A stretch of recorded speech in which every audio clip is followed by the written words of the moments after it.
अब देख रहे हो वो एक कमीना जो है बदल गया। अब उसके दिमाग में कोई घुसा हुआ था है? बार बार वो आज उसका बयान क्या है मालूम है? मुझे मुसलमानों ने इस्लाम से निकाल दिया है, मरने के बाद हमें 2 गज जमीन भी नहीं मिलेगी। जब हमारे ऊपर कुफ्र का फतवा लगा दिया तो हमने ये धर्म कबूल कर लिया।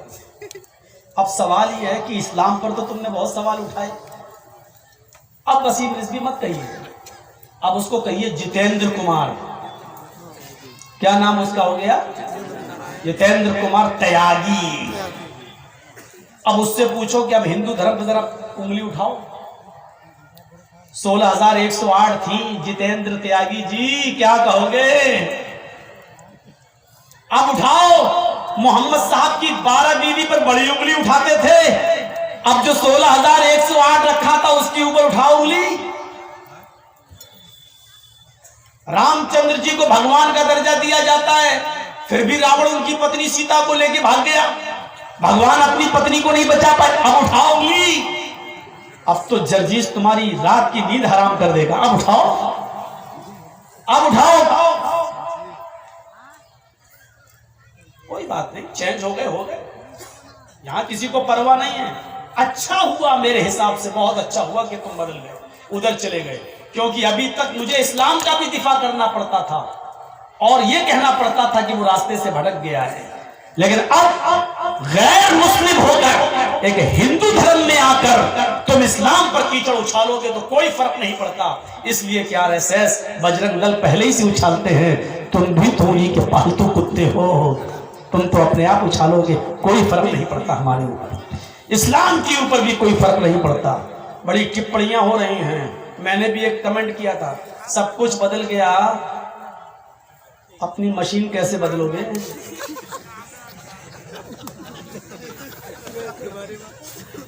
वो भी तो बदलो। मोदी जी उसको चाहिए कि अमेरिका भेजकर उसका खतना खत्म करवाएं, क्योंकि इंडिया में तो कोई ऐसी सर्जरी है नहीं कि जिससे खतना खत्म हो जाए। वो बीच वाली मशीन से जिंदगी भर मुसलमान ही रहेगा। वो अलग बात है कि उसका कुछ भी हो, कहीं भी चला जाए किसी भी, लेकिन मिडिल में जब वो कभी पेशाब करने जाएगा तो कहेगा कमबख्त यही चीज तो और कहीं बदल गई होती तो अच्छा होता है। वो जिंदगी भर याद रखेगा अपनी मशीन को कि ये मशीन, वो तो अच्छा हुआ कि छिपी हुई रहती है, छिपी हुई, लेकिन वो अकेले में जब भी पेशाब करेगा तो वो अपनी मशीन को जरूर गाली जरूर देगा, कमबख्त तू ही मुझे शर्मिंदा कर रही है, सब कुछ तो बदल गया, तू भी बदल जा कमबख्त। हो सकता है उस धर्म में बड़े बड़े चमत्कारी बाबा मौजूद हैं, हो सकता है कि ये भी बदलना है। हम तो मशवरा देंगे रिजवी साहब, किसी हॉस्पिटल में जाके उस बीच वाली चीज को खत्म करा दीजिए और बीच वाले ही बन जाइए, वो सबसे अच्छा मशवरा है मेरा, क्योंकि ये बीच वाली चीज तुम्हें जिंदगी भर जीने नहीं देगी, जीने नहीं देगी, यही तुम्हें ललकारती रहेगी। जब पेशाब करेगा, पूजा करेगा, हवन करेगा, होम भूर्भुवः स्वः सब कुछ करेगा, लेकिन जब पेशाब करने जाएगा कहेगा कमबख्त तू ही मुझे शर्मिंदा कर रही है, यहीं से मैं मुसलमान नहीं, यहीं से मैं हिंदू नहीं हूँ, यहीं से मैं त्यागी नहीं हूँ, यहीं से मैं ये नहीं हूँ। ये चीज उसको जिंदगी भर लानत भेजती रहेगी, कहीं ना कहीं तो छाप अभी बाकी है। तो अब जिंदगी जिसके दिमाग में जो घुसा होता है वही, तो यहाँ से बीच से मत उछालो। मेरे भी दिमाग में वही घुसा हुआ, हैदराबाद वगैरह में एक दो ऐसा हुआ, बीच में एक आदमी आया, मैं समझा कहीं जा रहा, उठाया, चली कुर्सियां, माइक फेंके गए, ये हुआ, अंडे चले, टमाटर फेंके गए, बहुत कुछ हुआ हमारे साथ हमारी जिंदगी में। खैर अब तो अल्लाह का रहमो करम है। तो मेरे भाइयों, तीसरे इस मंत्र पर गौर कीजिए, एश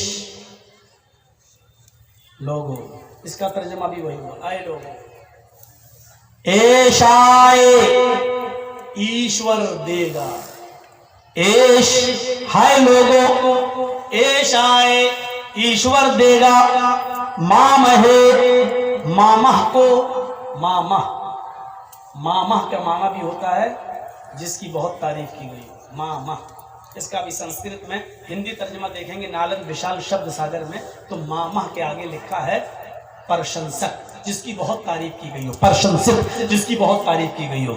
एश यानी मोहम्मद, एश आए लोगो, एश आए ईश्वर देगा, मामहे मामह को, नराशंस को, मोहम्मद को क्या देगा?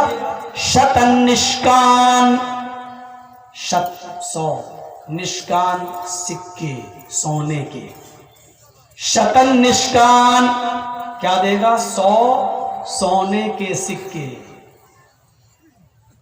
दशस तराजा, 10 इस तराजा हार, 100 सोने के सिक्के, दशस तराजा 10 हार, त्रीणी शतान्य वर्तान, त्रीणी 3 शत 100, शत 100, त्रीणी 3 शत 100, त्रीणी शत 300 वर्तान, अरबी घोड़े। एक चीज का तर्जुमा देखिए, कोई पंडित भी नहीं बताएगा, अल्लाह की कसम पोल खुल जाएगी उसकी। त्रीणी 3 शत 100, 300 वर्तान घोड़े, त्रीणी शतान्य वर्तान 300 अरबी घोड़े देगा। सहस्त्रा 10 गौनामा, सहस्त्रा भी बताया था 1000, सहस्त्र 1000 10 10,000, सहस्त्र 1000 10,000 गौ गाय। अब पूरे मंत्र का तर्जुमा देखिए, ईश्वर महर्षि को मोहम्मद को देगा 100 सोने के सिक्के, 10 हार, 300 अरबी घोड़े और 10,000 गायें। ये मंत्र किसी पर पूरा नहीं उतरता सिवाय मोहम्मद रसूलुल्लाह। सबसे पहले क्या है? 100 सोने के सिक्के। सोना बड़ा कीमती होता है। जब आपका बच्चा MBBS में एडमिशन लेना चाहे और थोड़े से अंक से फेल हो जाए और 50 लाख रुपया मांगा जा रहा हो कि दे दीजिए आपके बच्चे को MBBS में एडमिशन हो जाएगा, तो आप ऐसे मौके पर अपना सोना तक बेच देते हैं अपने बच्चे के पढ़ाने के लिए। 100 सोने के सिक्के का मतलब 100 कीमती लोग। और इल्म एक ऐसी दौलत है जो सोने से भी ज्यादा कीमती। इल्म के हुसूल के लिए मां अपने बच्चों का सोना तक, अपने जेवर तक बेच देती है अपने बच्चों को पढ़ाने के लिए। तो मतलब क्या है? अल्लाह मोहम्मद को ऐसे 100 आदमी देगा जो सोने के सिक्कों की तरह कीमती होंगे, यानी इल्म हासिल करने वाले होंगे। मोहम्मद रसूलुल्लाह के उन 100 सहाबा की तरफ इशारा है जो मदीने के मस्जिद नबवी के बाहर एक चबूतरा बनाता और उस चबूतरे पर बैठकर वो इल्म हासिल किया करते थे। मेरे भाइयों, जिनको असहाबे सुफ़्फ़ा के नाम से याद किया जाता है, जो इल्म दीन हासिल किया करते थे, जो पढ़ा करते थे, उनकी तादाद 110, 11, 12, 116 के इर्द गिर्द थी। इसलिए अथर्ववेद के अंदर लगभग आया है कि ईश्वर मामा ऋषि को देगा लगभग 100 सोने के सिक्के। लगभग का मतलब ये होता है कि कुछ ज्यादा या कुछ कम। तो मेरे भाइयों, 100 सोने के सिक्कों से मुराद असहाबे सुफ़्फ़ा, 100 वो सहाबा मुराद हैं जो नबी अकरम से इल्म हासिल किया करते थे और उन्होंने इल्म हासिल करने के लिए अपनी जमीन और जायदाद भी निछावर कर दी थी, अपने माँ बाप को भी कुर्बान कर दिया था, भाई ने भाई को छोड़ा था, भाई ने बहन को छोड़ा था, एक ने किसी, सबने रिश्तेदारों को छोड़ा, किसी ने जमीन छोड़ी, किसी ने जायदाद छोड़ी, लेकिन वो मोहम्मद रसूलुल्लाह से पढ़ने जरूर आया करते थे। ये तादाद उनकी इसी 100 के इर्द गिर्द घूमती है। शतन निष्कान, अल्लाह मामा को देगा 100 सोने के सिक्के, 10 तरजा, 10 हार। हार औरतें गले में पहनती हैं और आपने देखा होगा कि लॉकेट पर, हार पे जो इतना सा लॉकेट होता है नीचे, जो उस पर औरतें प्यार में नाम लिख लेती हैं और अपने पति के नाम का पहला अक्षर, जैसे किसी का नाम जमील है तो जे बना लिया, किसी का नाम करीम है तो के बना लिया, किसी का नाम आसिफ है तो ए बना लिया और उसको पहने हुए गले में लटका लेती हैं, यानी मेरा पति मेरे दिल के करीब है। आजकल तो खुराफाती लड़कियां भी यही सब कर रही हैं, अपने आशिकों का नाम लटका लिया, और लड़के भी कर रहे हैं। लड़के कुछ ज़्यादा ही दीवाने हैं, वो अपनी माशूकाओं का नाम यहाँ लिखवाते हैं, खंजर चलवाते हैं, गुदवाते हैं, ऐसा लिखवाते हैं कि वो कभी ना मिटे। ये जुनून और पागलपन है।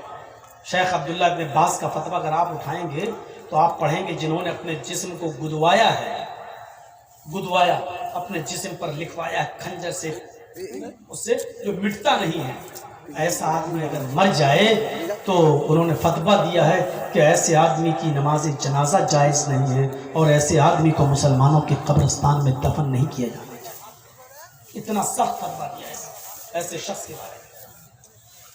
हम सोचते ही नहीं कि हम क्या करते थे, हम गुदवा रहे हैं।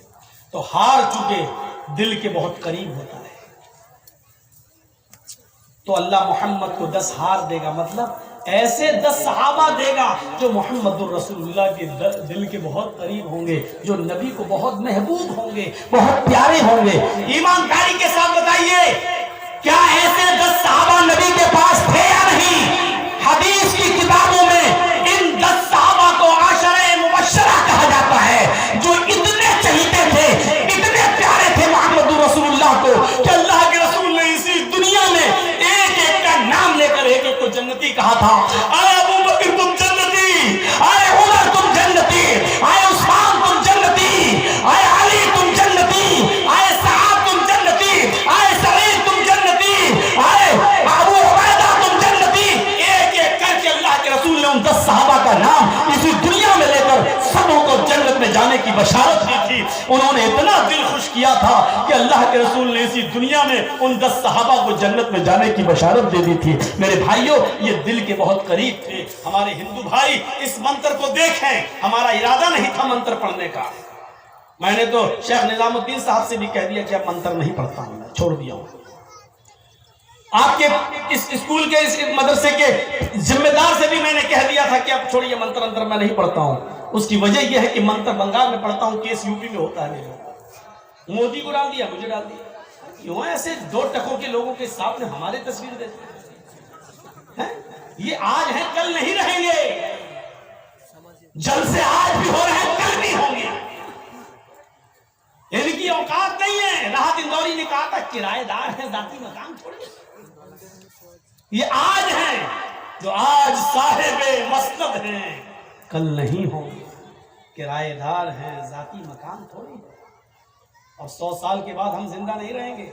लेकिन देखिएगा, जिस तरीके से हिटलर को लिखा गया जालिम, हज्जाज इब्न यूसुफ को लिखा गया जालिम, 100 साल के बाद कोई मुअर्रिख इस देश के चौकीदार को भी जालिम लिखेगा। हज्जाज इब्न यूसुफ जैसा लिखेगा, हिटलर लिखेगा।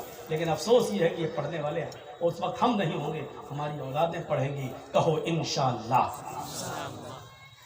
हुकूमत और सल्तनत। लेकिन पता नहीं क्यों आज स्टेज पे बैठते ही मन में आ गया पढ़ना का। मैं ये मौजू ही नहीं सोचा था, मैं सोच के कुछ और आया था, लेकिन अब निकल गया ये। तो मेरे भाइयों, आप मुझे भी बचाइए, आपका भी चैनल चलेगा, और लोगों को परेशान मत कीजिए, नीचे लगाइए ताकि देखने वालों को दिक्कत ना हो। आप हमें कोऑपरेट करेंगे, पब्लिक आपको भी कोऑपरेट करेगी। आप जब नजरअंदाज करेंगे तो हमें भी गुस्सा आएगा, फिर हम लगने नहीं देंगे। और चाहे हम खड़े हो जाएं, जब तक ये नहीं हटेगा हम नहीं बोलेंगे। कमेटी वालों को हटाना पड़ेगा, पब्लिक की गाली कौन सुनेगा? तो हमें भी ऐसा करने पर आप मत कीजिए। उम्मीद है कि इंशाअल्लाह इसका ख्याल रखा जाएगा। तो मेरे प्यारे साथियों सुनिए, 10 सोने के सिक्के 10 हार। हार से मुराद क्या है समझ लिया? सहाबा, अशरे मुबश्शरा।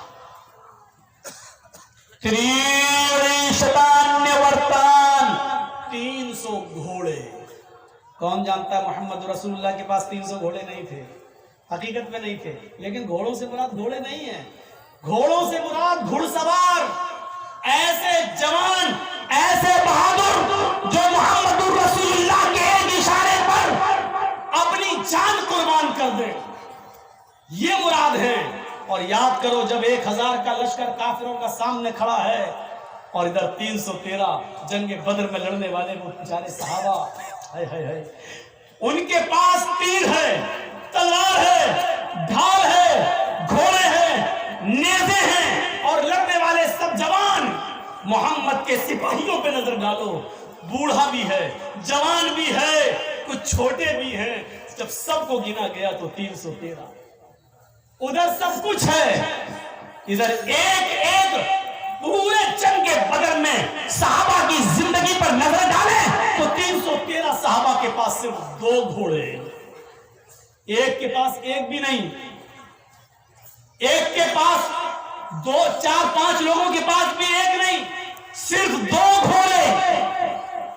किसी सहाबी के पास 3 है लेकिन छोड़ने के लिए कमान नहीं है, तलवार है किसी के पास तो दुश्मन की तलवार से बचने के लिए ढाल नहीं, किसी के पास घोड़ा है तो घोड़े को चलाने के लिए लगाम नहीं, उस पे चढ़ने के लिए जीन नहीं।